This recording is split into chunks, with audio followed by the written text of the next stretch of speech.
আসসালামু আলাইকুম, কেমন আছেন সকলে? আশা করি ভালো আছেন। সবাইকে আমার চ্যানেলে স্বাগতম।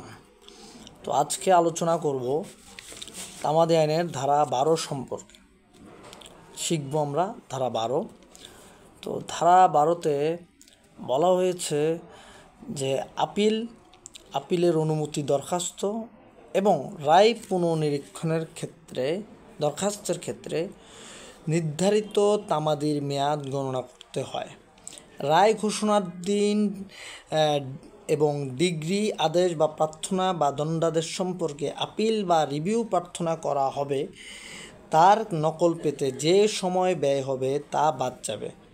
অর্থাৎ রায় ঘোষণার দিন নকল সংগ্রহের যে সময় ব্যয় হবে তা তামাদি থেকে বাদ যাবে বিষয়টা।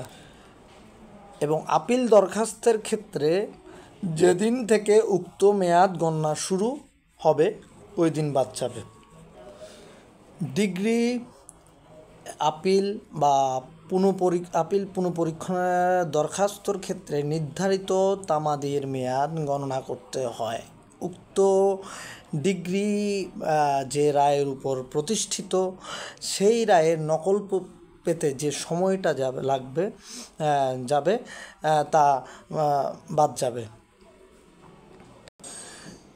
এবং রেয়াদাত রদ করার ক্ষেত্রেও নকল পেতে যে সময়টা লাগবে সেটাও আমাদের মেয়াদ থেকে বাদ যাবে।